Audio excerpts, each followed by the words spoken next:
司马娇，我们谈谈。你想谈什么？你还想让我被真言之事搞得大出洋相到什么时候？能不能烦请你帮我解开？真的对我的生活造成了很大的困扰。那你可知错了？当初为何对我说谎？我已经解释过了，我有我自己的顾虑。你为什么非要逼我说真话？我就想有点自己的空间，怎么了？一个人如果连心里话都要被人听到，那活得多累啊！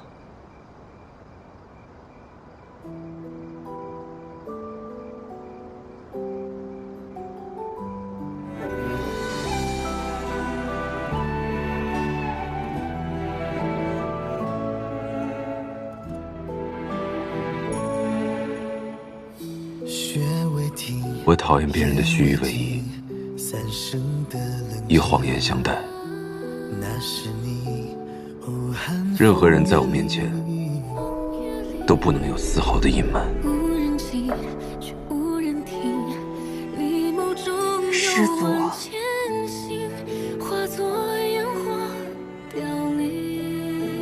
我知道你一直被谎言包围，我知道欺骗让你感觉很孤独，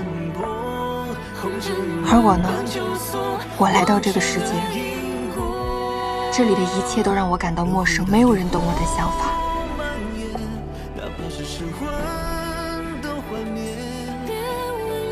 其实我们都很孤独，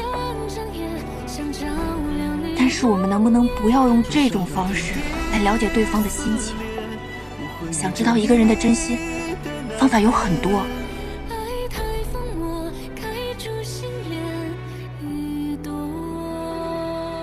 所以，不要再惩罚折磨我了，好吗？你为了好玩，就让我这么不自在啊？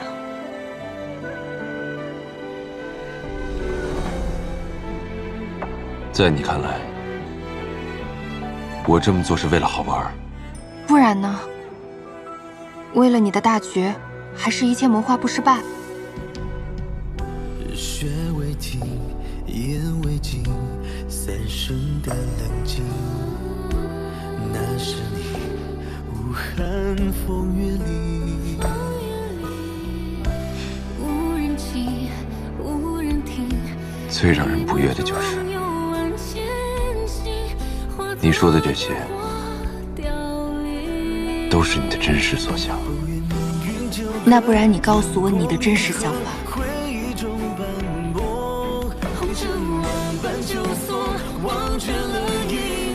我想听实话。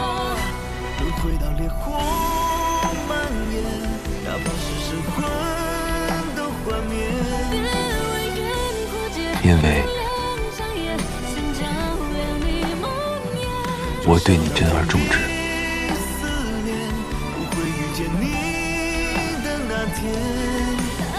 不想让你受丝毫伤害。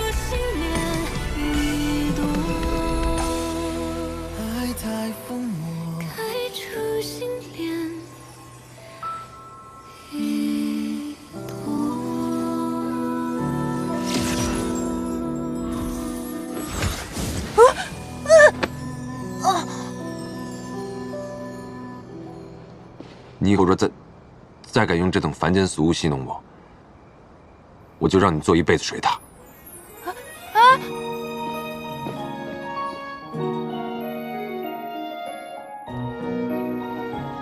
司马娇那句话到底什么意思啊？还是说他对我产生了一些非分之想？不，他这种人不可能爱上别人的吧？可他那个眼神会不会也太真挚了点啊？哎，真的是烦死了。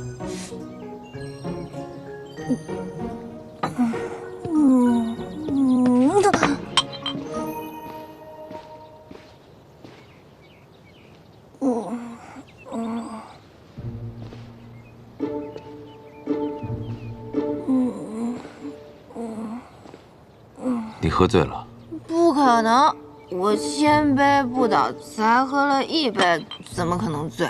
你原来是人，如今是一只水獭，酒量自然不同。司马娇，你这些都是给自己准备的。不然呢？算了，本来也是为了庆祝我们解放了大半个严家。那师祖你也吃点吧。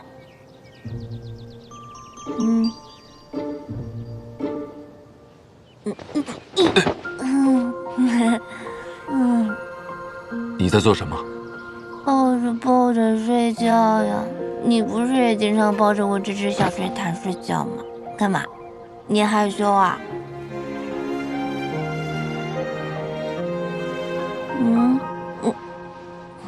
谁害羞了？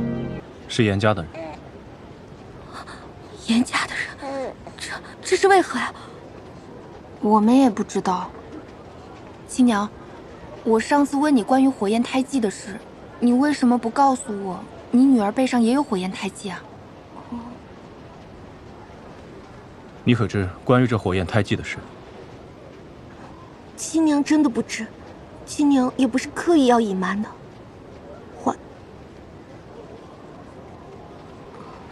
之前我问过环郎他背后火焰胎记的事情，环郎却突然焦躁了起来，似乎这胎记是什么不祥之兆。谁知后来我生下了女儿，背后也有同样的胎记。我知环郎不喜，所以上回姑娘来问时，我才假装不知。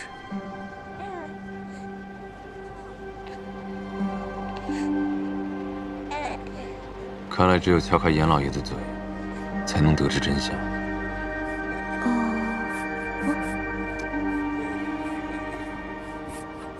师祖，你跟他说一下，女儿取名叫月清了。我，娘亲在。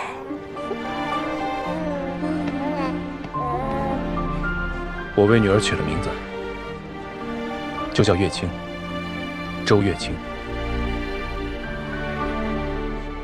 月清，寄情与明月，清风送不归。这是环郎曾写来赠我的诗句，想来他心里多少还是挂念我的。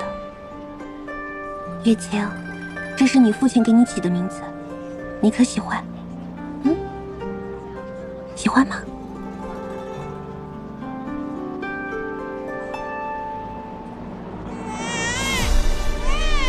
娥儿，你给我们的孩子取个名字吧。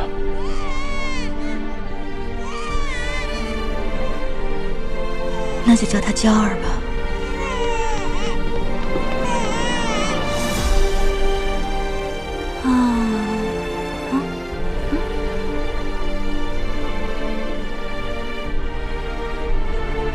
有了名字，又如何？即便有了名字，未来亦会带来灾祸。师祖，别吓唬人了。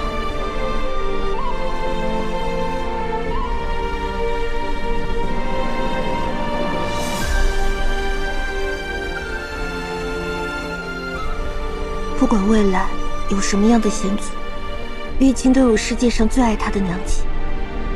我绝不会让她一个人孤独在世上的。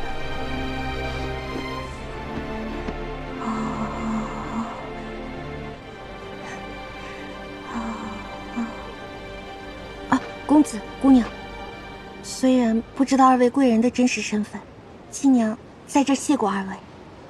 你能看出来他不是严华？你能破解我的障眼法？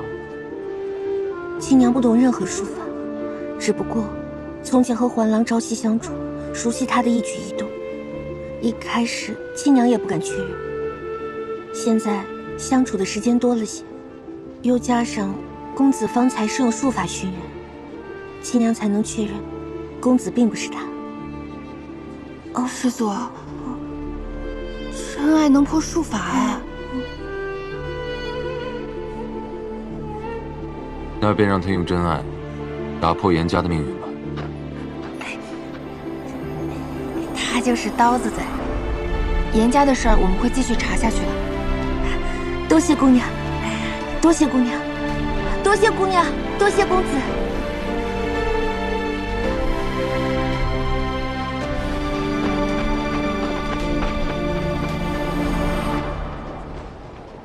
师祖，所以这个严家人是跟你真的有什么亲缘关系吗？不然为什么会发生这样的事？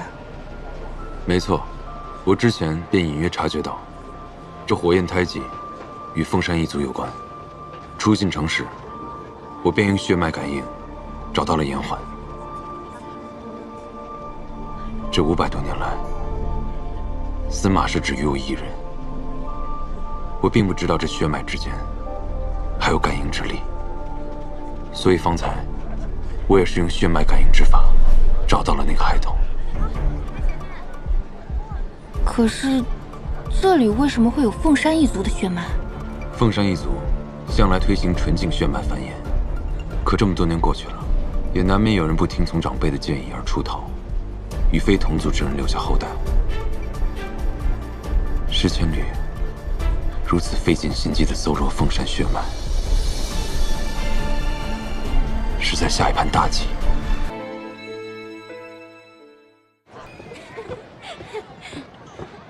环郎，环郎，严公子，严公子，你如今仍是对我避而不见，是我们以往的誓言都不作数了吗？这小姐姐实在可怜，你要不就别伤她的心了。他伤心与我何干？师祖，切记你现在是严公子，你就对他说，我不值得你对我这么执着。我不值得你对我这么执着。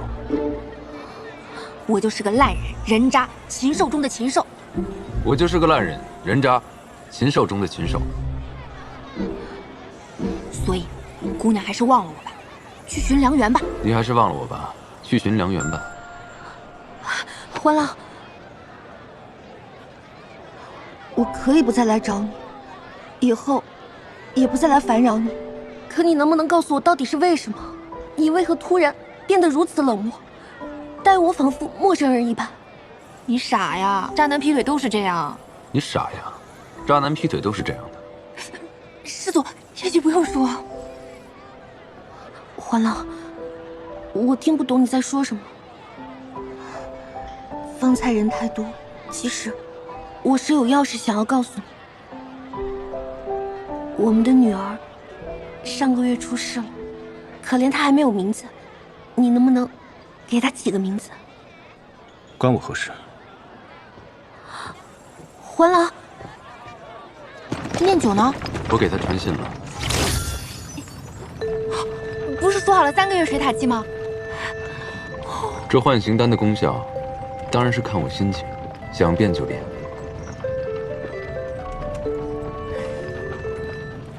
但你如今是已死之人，所以在外人面前，你还是要乖乖的做水塔。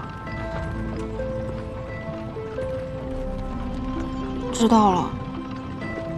环郎，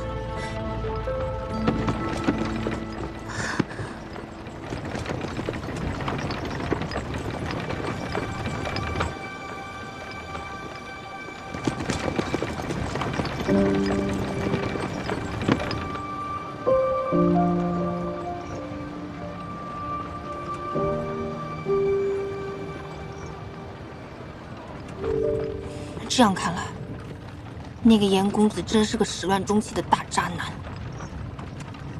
渣男究竟是何意？就是那种抛弃妻子，该被锤成渣渣的男人。或许会的，什么会的？让他粉身碎骨，变成碎渣。总觉得这祖宗要搞一票大的。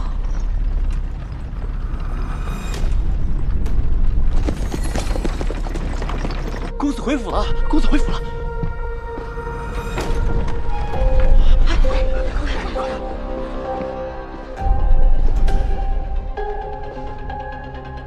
公子，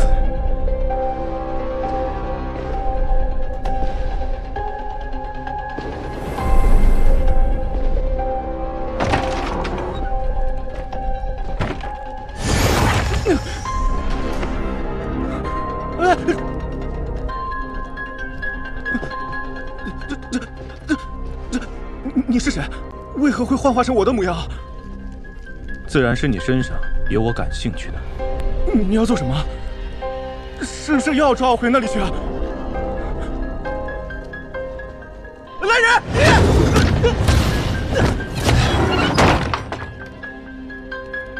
公子，您忘了吧？老爷去隔壁城中办要事去了，1个月后才能回来。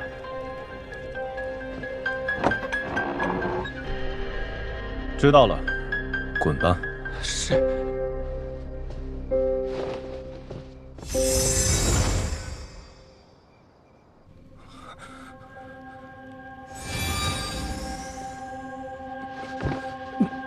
你们究竟是何人？跟祖宗斗你是斗不赢的，收手吧，渣男！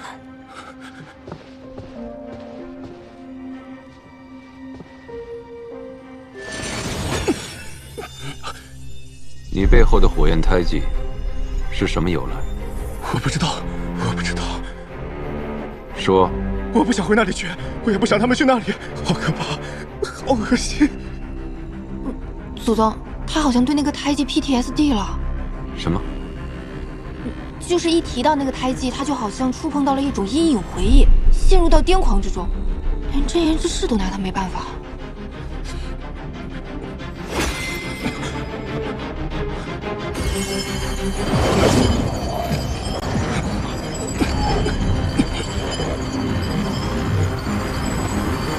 公子，老爷让您今晚去六姨娘那里歇歇。以后哪儿也不许去，就专心待在家里给我绵延此嗣。那严家公子妾室娶了一房又一房，不去考取功名，还成天喝花酒，这跟养了个废物有什么区别？我看啊，你就是眼红人家命好，不用吃苦。哼，他这样早晚坐吃山空，家财散尽。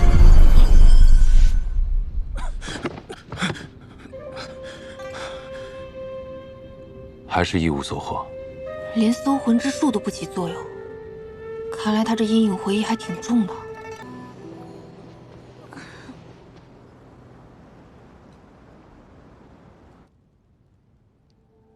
新月夜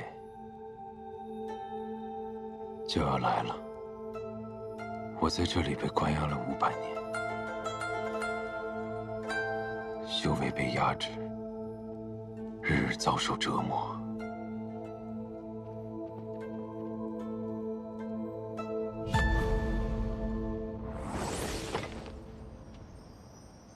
司马娇果然有弱点，此事须得尽快告知公主。且慢，三圣山只进不出，如若我们以死脱生出山传信，难免会引起司马娇怀疑。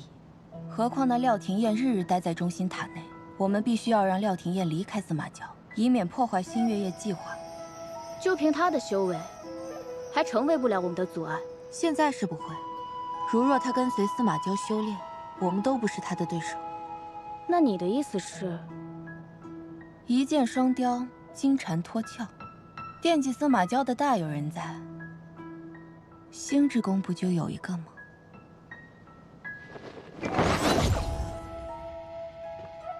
姐姐，你听说了吗？那个四世之宫的弟子廖廷彦，很快就要搬入内殿了。前不久才得到师祖青睐，竟这么快与师祖同住，这个女修到底做了什么事？要是被他抢了先，咱们星之宫可就哪能由他肆意妄为。我们走。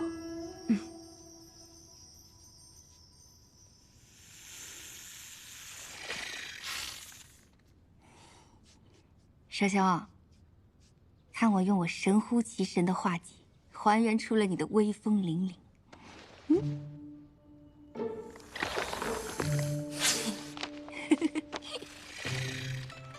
哎呀，还生气了呢？你相信我，陆林这个人很看重朋友的。下次见面，我替你跟他求求情，他就会把蛇心还给你了。你们想干嘛？你不潜心侍奉师祖，还有闲情逸致在这纳凉作画，这是对师祖不敬。不必与他多说，做正事要紧。我没得罪你们吧？有话好好说，你别动手行不行啊？少废话，姐姐，快！今日我就来替师祖教训一下你。我就想做条咸鱼，这么难吗？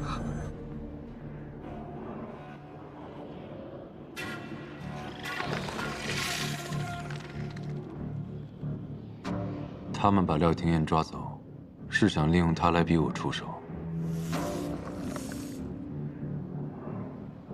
他只是一个魔域奸细，若是能活着助我完成大计，伤便伤了，与我何干？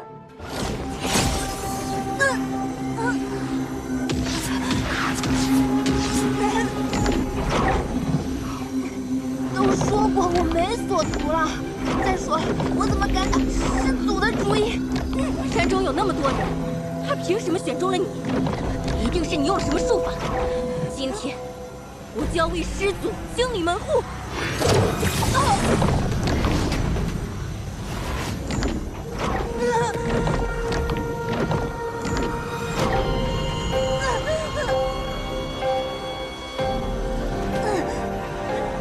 一个普通的3连棍，怎会如此难对付？姐姐，我们这样强行运功是会损耗元气的。事已至此，顾不了那么多了。你们欺人太甚！这怎么使啊？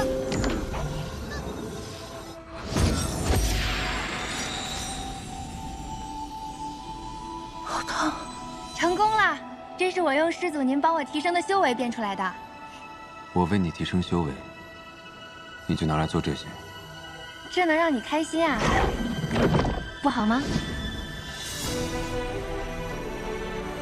妹妹，趁现在让我们杀了他，永绝后患。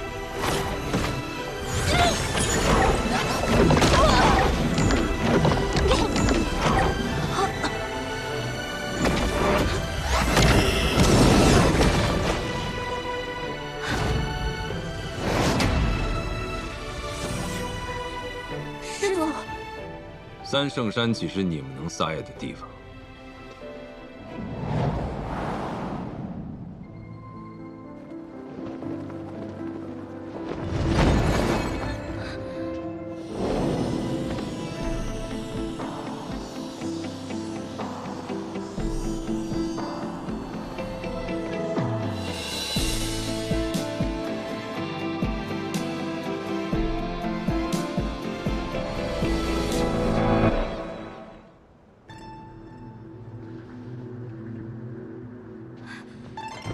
师祖饶命！师祖饶命！师祖饶命！师祖饶命！好不容易日子有些趣味了，都被你们毁了。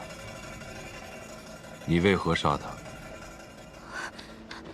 师祖，他拜入40之宫才没多久，且修为甚低，而我是来侍奉您的，怎么能让这么一个祸害留在您身边呢？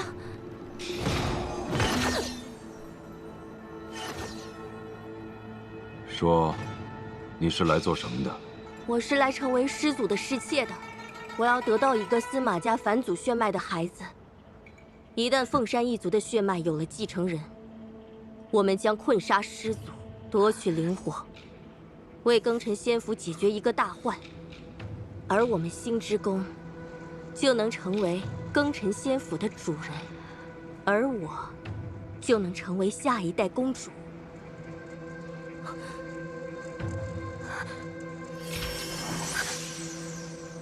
那你呢？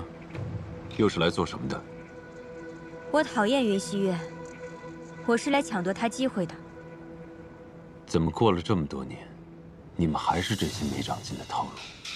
返祖血脉1000年都未必能孕育出来一个，我一死，整个庚辰仙府都完了。什么公主，什么卖主，你们所有人都得陪我一起死，明白吗？师祖，我……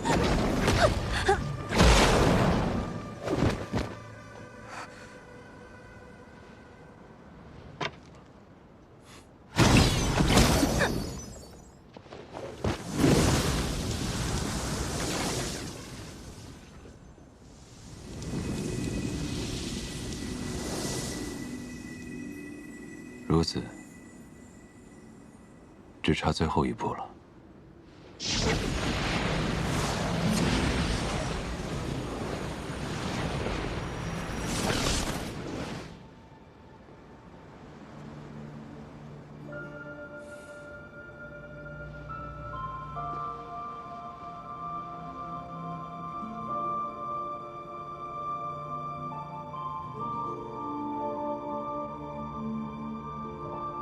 看来还得再费些心思，教他如何杀人。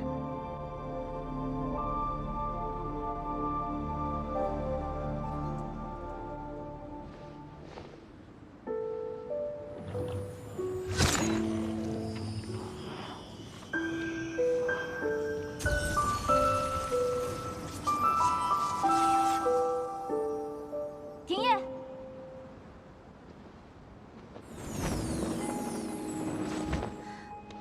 师祖，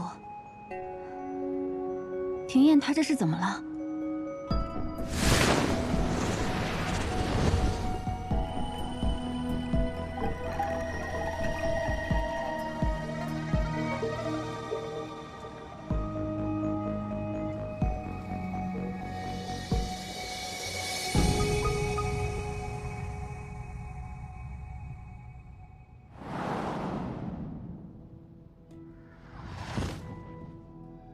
是西月跟婉晴，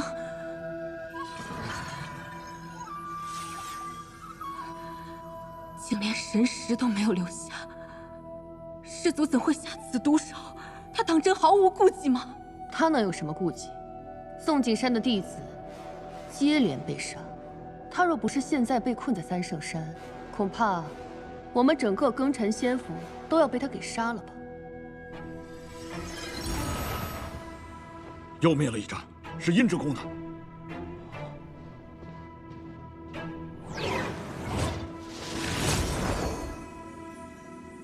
公主，我是特意以死祭魂出山来向您传信的。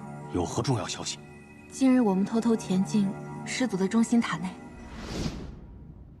新月夜就要来了。我在这里被关押了500年。修为被压制，日日遭受折磨。而这第一个新月夜，就是我最虚弱的时候。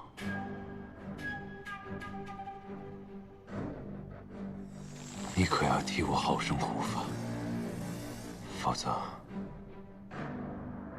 我会有性命之虞。新月夜是他500年难得一遇的虚弱之时。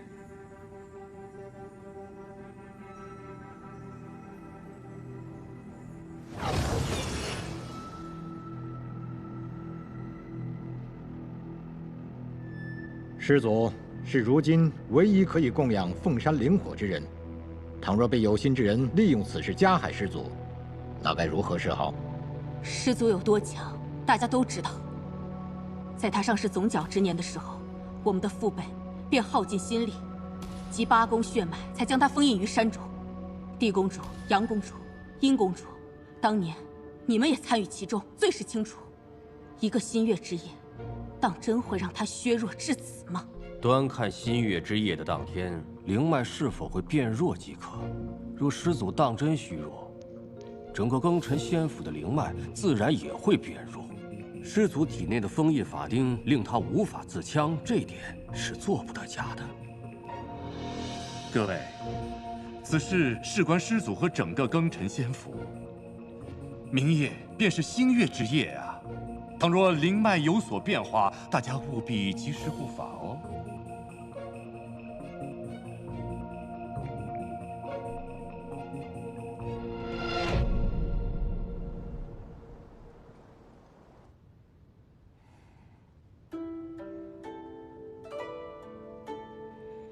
庭燕，你醒啦？若灵。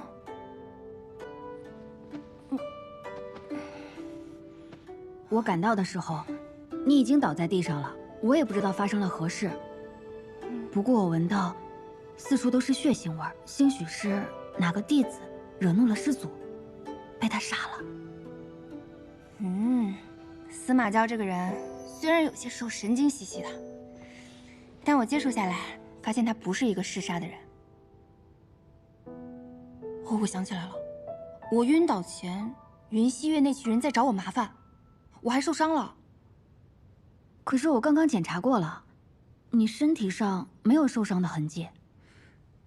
难道是司马昭救了我？师祖竟会救人？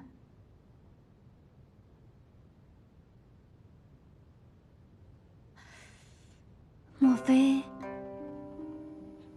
非是师祖对你真的有别的心思？哎呀，不可能，肯定是因为我是他的移动空调。就是我能给他降温，减轻灵火对他的灼烧感。灵火并非凡品，庭燕的身体竟然能给司马娇降温，难道她是来自魔域的极寒之体？原来如此。哦，对了，今天多亏了那条小黑蛇给我通风报信，我才及时赶到。哎，说到蛇兄，他人其实挺好的。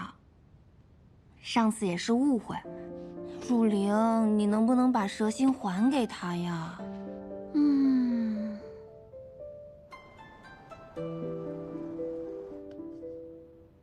还好庭燕平安无事，还是得谢谢那条黑蛇。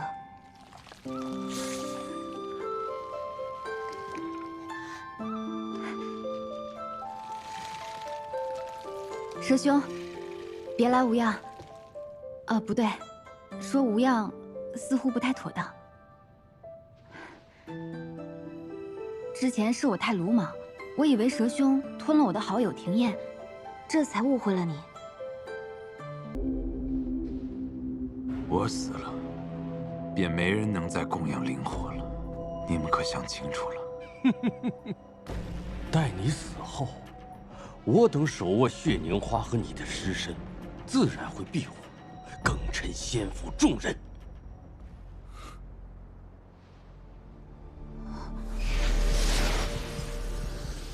你说的血凝花，可是雌朵？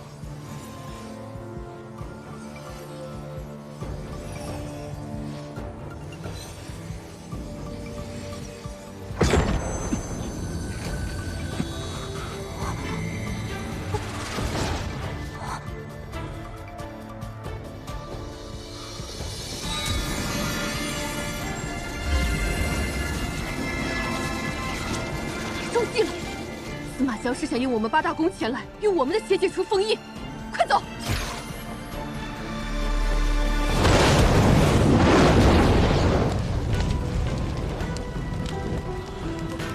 往哪儿跑？是灵火，出不去了。师祖，这恐怕是个误会，我们绝无恶意。至少我们天之宫，绝没有对您不敬的意思啊！果然，你新月夜会虚弱一事是个谎言。现在才意识到，迟了些吧？跟他拼了！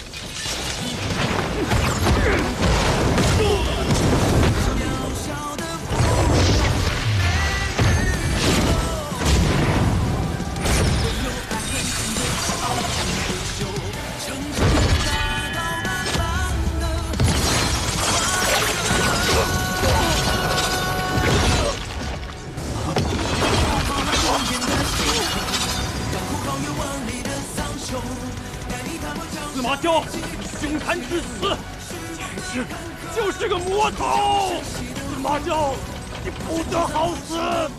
司马萧，你千算万算，没想到还少了一个星河灿吧？只有八大宫的直系血脉才能解开封印。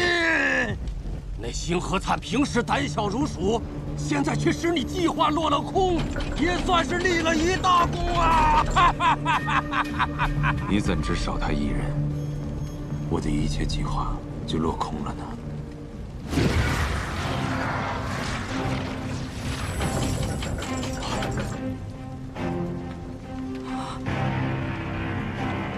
你们送进来的人，我当然要好好利用。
您还好吗？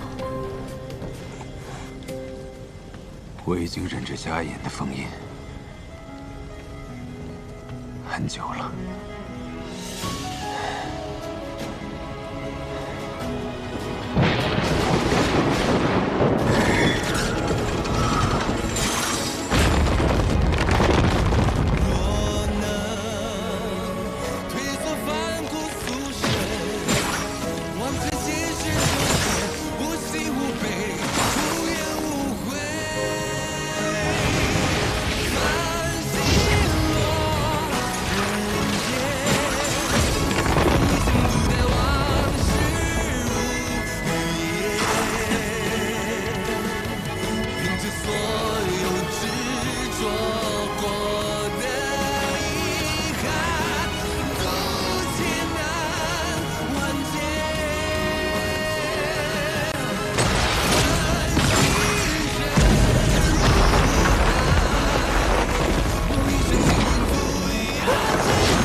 我们这是冲破封印了哈。没错，那就好。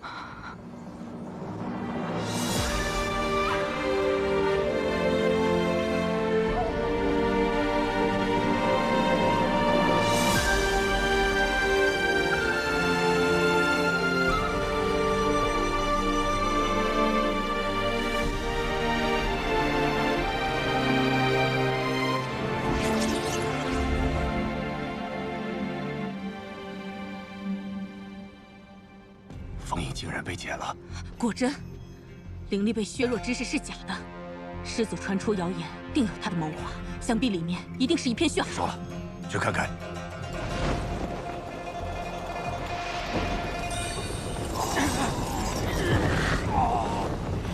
你看他们每一个人，走出去都是令人畏惧的大男人。你看看他们现在的样子。 多可笑！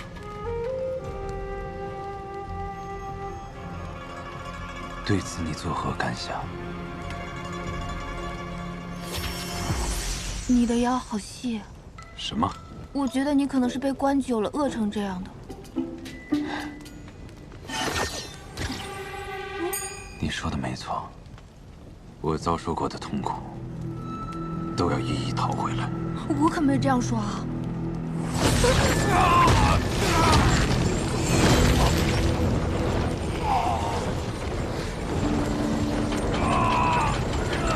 你狗猪！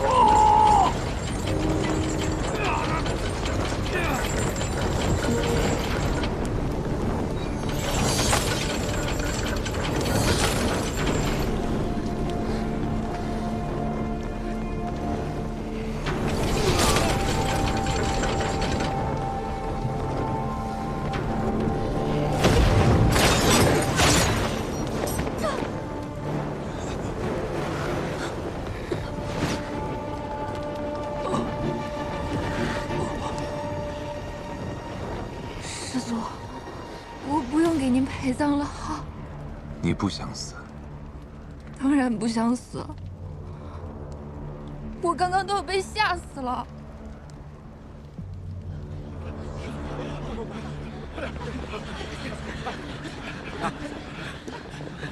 四子出关了。什么？快快快！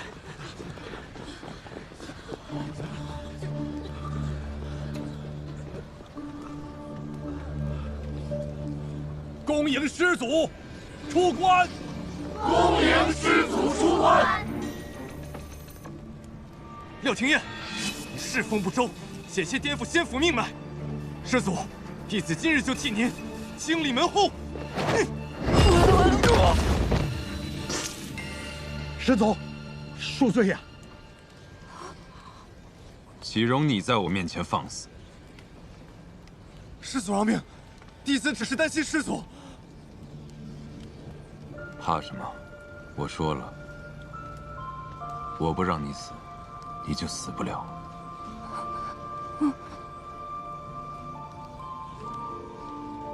这位弟子是四时之宫的吗？竟得师祖如此青睐。我也从未见过这位弟子。师祖之前可是对我们宋锦山的弟子大开杀戒，怎么偏偏留下个修为低劣的3灵根弟子，有何用处？当初送弟子入山之时，抱着何种心思，自己心里最清楚。你，师祖，今日三圣山被毁成这样，不如您先去白鹿崖暂住，等弟子们把这里修葺完毕，再请师祖回山。还想将我押回来再封500年？师祖，您误会了，我是……行了。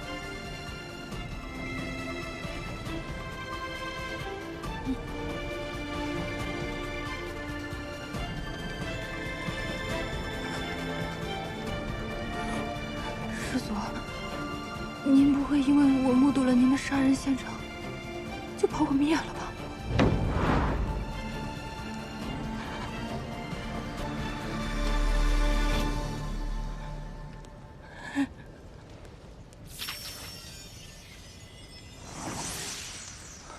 你在想什么？师祖，您要杀就杀吧，别玩我心态了。如果杀累了，要不就回去洗洗睡了吧。那便依你。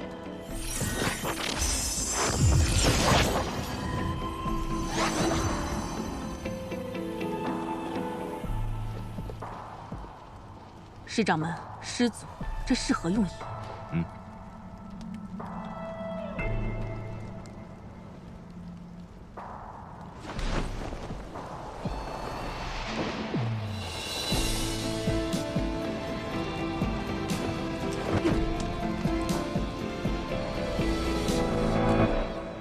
老板，师祖，我还想活，您千万别杀我。那便留你一命。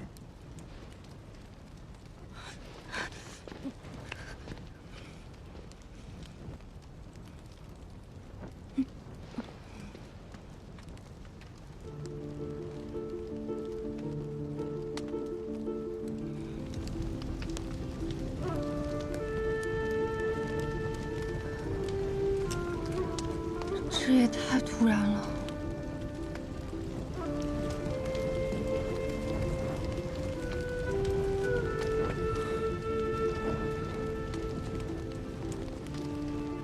突然吗？我为这一刻已经准备了500年。以8大宫直系血脉，也有解开封印结界。这方法我一直都知道，但难题在于如何凑齐8宫血脉为我解封。我出不去，只能让他们进来。我将灵火炼出分身，增进修为，为的就是点燃8大宫心中的恐惧。师祖息怒啊！师祖息怒！他们恐我冲破封印结界，自会派人进山。弟子婉玲，仰慕师祖风采，愿侍奉师祖。一旦送进山的弟子丧命，他们便会因畏惧之心蠢蠢欲动。师祖怕是还记着昔日的恩怨。让我们先下手为强。你去把塔外的结界消了，老鼠会顺着缝隙溜进来。而这第一个新月夜，就是我最虚弱的时候。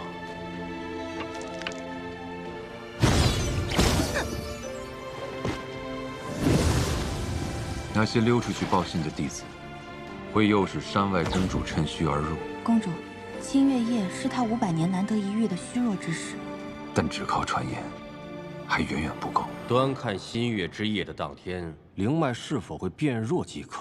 师祖体内的封印法钉令他无法自戕，这点是做不得假的。你今日无需再干杂活，只需学会一种杀人的术法，还记得我是怎么教你的吗？往哪里刺最好？动手！你们干嘛非要救我？我与灵火融为一体，一旦我的心脉受损，与灵火相连的灵脉便会受到影响。只有八大公亲眼看到我身体虚弱的征兆，他们才会不顾一切的进山。灵脉果然被减弱了，好机会，也会被你抢先。让你刺伤我，是使这个计划成功的最后一步。那您自己捅自己一刀不就行了吗？干嘛要我动手啊？庚辰仙府那些老东西，怕我在三圣山与这仙府的灵力同归于尽，在封印我的钉子上加了禁制，让我无法自强。所以这一剑要由你来刺。再者，不给你这个机会，怎能让我彻底辨别你当真无害我之心？拿自己的命当赌注啊！您可真是一个狠人。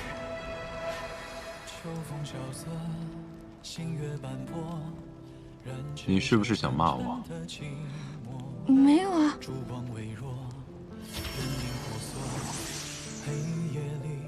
你是不是想骂我？是。骂来听听。杀人狂，大混蛋，你满意了吗？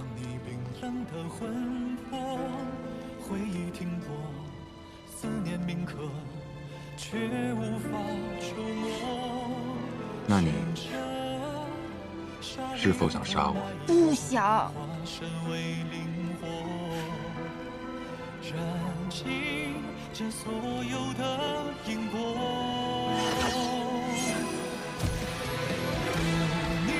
你不是困了吗？去睡吧。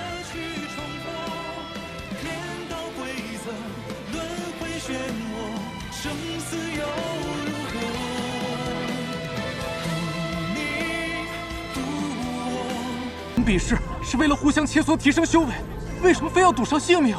就是啊，这不是你们八大公自己定下的规矩吗？现在反倒说别人是恶人。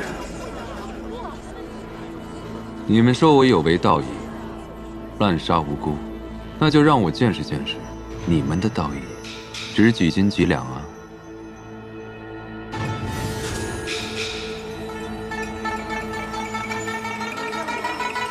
这是什么？这好像是血凝花。当真？这就是传说中的血凝花吗？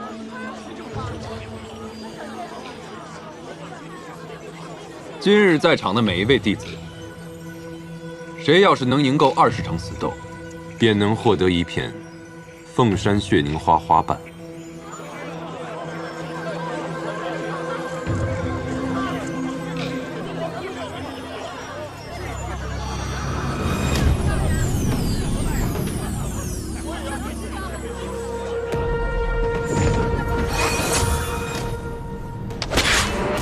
师弟得罪了。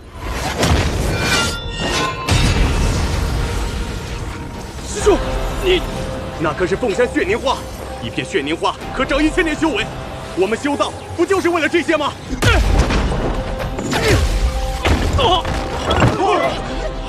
就为一片花瓣争得你死我活，八大宫的公主们对此也无动于衷，就这么冷眼旁观吗？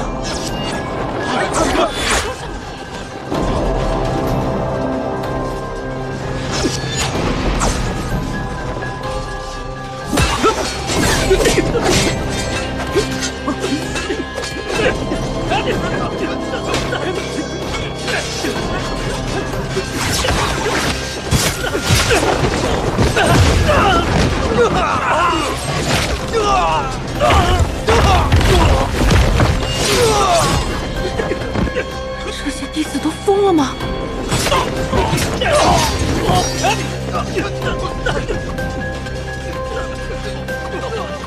不过是比试，他们怎么自相残杀？跟刚才客客气气的完全是两拨人。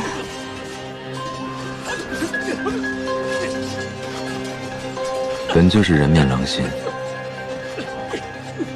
如今图穷匕见罢了。师掌门，师祖是想将我们培养的优秀弟子全部杀了吗？其实这也不能算是师祖所为，是那些弟子贪婪罢了。哎，死的是我的弟子，你当然在这儿说风凉话了。日公主，稍安勿躁。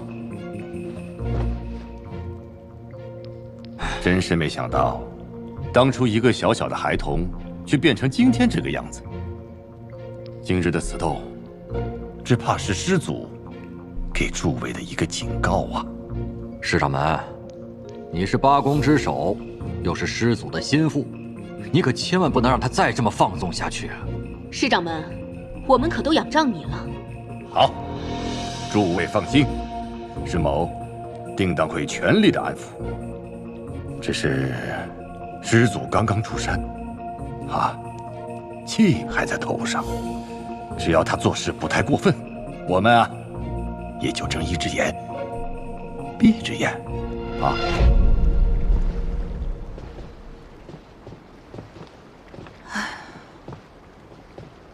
想说什么就说吧。师祖，今日您拿出来那血凝花，他们似乎很想要。可是您不是说过，血凝花需要您的血才能用吗？否则人就会炸掉。可是今天那些人，他们都没喝过您的血，就算得了血凝花，又有什么用呢？不是我的血，是凤山一族的血。凤山一族不是只剩下您了吗？是啊，司马氏的人死后只剩下一颗骨珠，尸体却留不住。知道为什么吗？是因为司马氏的血肉都是能增进修为的良药，会被庚辰仙府那些家族分割。照今日这些人敢抢夺血凝花的行径来看，在场的弟子都曾喝过我司马氏族人的血。受不了了。这魔域间隙倒是比仙府许多人正派。